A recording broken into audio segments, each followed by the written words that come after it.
Welcome back. We're here with Representative Craig Powell and Henry Glass Sheen, chairman of the Summit County Republicans. We're talking turkey. It's a wonderful time. Gentlemen, welcome back. Thanks again for being here. Thanks, Terry. We were talking just in the interim time period here about one or two little last conversation topics on education before we move on, and wanted to give you a chance to say your piece, Craig. You know, one of the things that is concerning to both Summit and Wasatch counties is the attempt to take dollars away from our local school budget and distribute them around the state. And they call this equalization. They say, oh, we need to equalize the various school districts. What the proponents of this scheme never mention is that Utah already has the #1 ranked equalized funding in the entire nation. No question about it, we are always ranked #1. And that's because of our income tax formula, where all dollars from income tax go directly to the state and then are distributed back out. So, you know, we need to preserve local control to the extent that a local community is able to decide what it wants to offer in terms of its public education services. And Park City School District, better than anyone else, has made those tough decisions with its taxpayers, with its voters, with its school board. They are always going through that process of having a great public system that is supported by the local residents, where they're involved locally and they're willing to pay the dollars locally. And I think that keeping that feet to the fire in every district, making the taxpayers locally make their districts the best that they can by taxing themselves, is the way that we need to go. There's no need for any further equalization among Utah's public school financing, and I'm just going to fight that you know, to the bitter end. And I just don't think it's ever going to get through taking any more dollars away from districts like this. Well, and that's certainly, as we look into the cameras out there and envision all of our viewers, Parkites who are keen to that particular perspective, without a doubt, is certainly music to their ears. Wanted to ask you about what I'm kind of characterizing with the recent events in primaries, the Hatch effect, as the term has been used. What's happening with the kind of the moderate center versus the extreme of the Republican Party, especially in many areas, but certainly in the state of Utah, as we speak? You know, it's a great question. Let me give you one quick example that happened just yesterday in an interim committee at the legislature that illustrates this battle that's going on. We have right now a primary that's happening, and we have lots of people in Utah who are excited to go out and vote for a particular candidate of the Republican Party, Mitt Romney, in that primary. In Utah, we have a strange dynamic, a strange phenomenon, that you have to be registered in a party in order to vote in the Republican primary. You have to be a registered Republican, but we have a small exception to that, and that is if you are unaffiliated, you can still walk in on Election Day, register as a Republican that day, and vote in the primary. Then you can participate. Either one.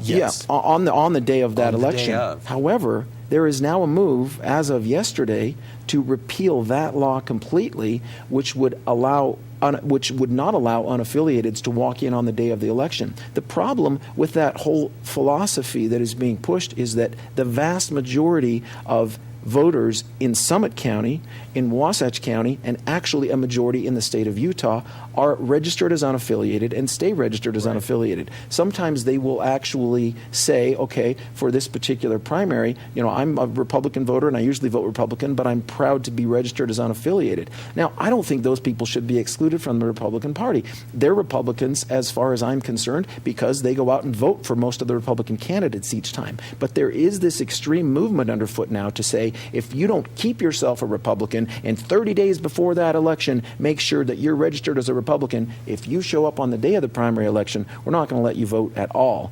That's just the kind of thing that is happening. You mentioned the Hatch effect, which is kind of this caucus effect that happened at the turnout of the caucuses this year. I ran a bill, and I usually am in favor completely of local control. But on this one bill this year, I said, city councils, we need to not have any city council meetings, school board meetings, county council meetings on the night, once every 2 years, of the neighborhood caucus. Why?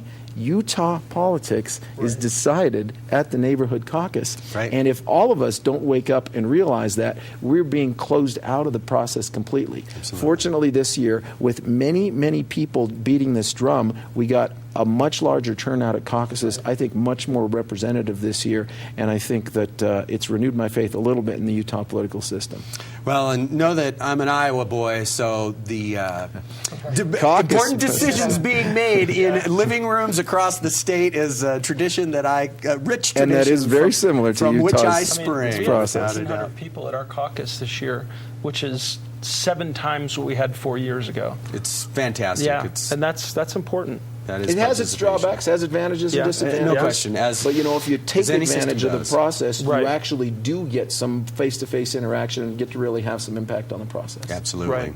Well, Henry, I don't mean to ignore you over there. It's been really great Not at all. to get chatting with Craig a little bit, but let's bring you in and give us the travel log, because there's a lot happening. Okay, there's a couple of events. You mentioned the event that we have tomorrow night.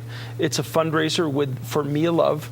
She's a Congressional District 4 representative, so she'll be running against Jim Matheson, Congressional District 4.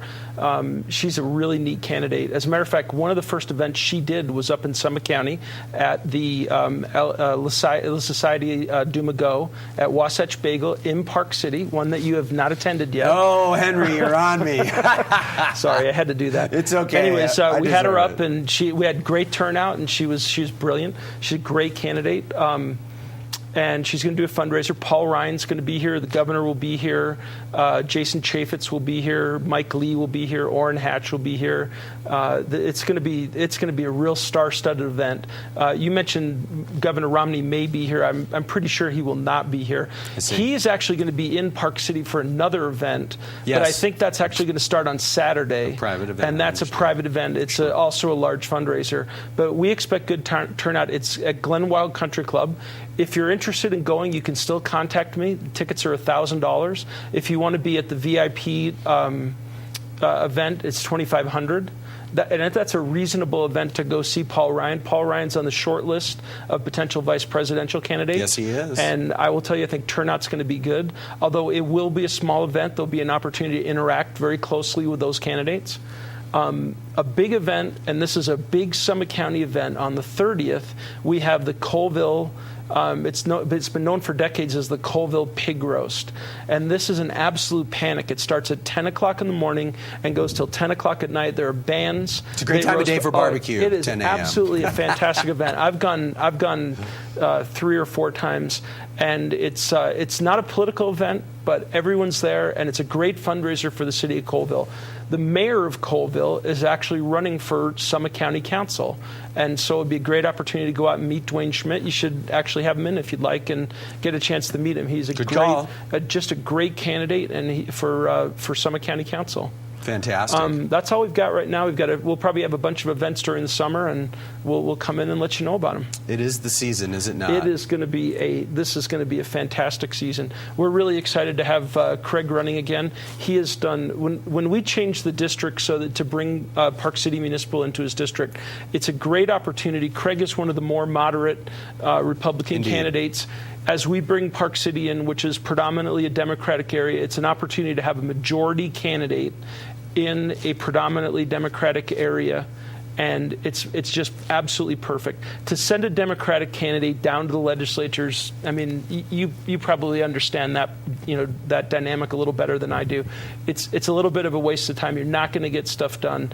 Having Craig on the Education Committee, given the dynamics of what's going on down here, really important. So we're really excited to have Craig running, and I think this will be a really good election season. Well, gentlemen, would that I were Charlie Rose, because if I were, we'd have another 40 minutes. You're better. You are much better, no doubt about it. Oh, well, thank you so very much. So very kind of you to say. Gentlemen, it's great to have you here.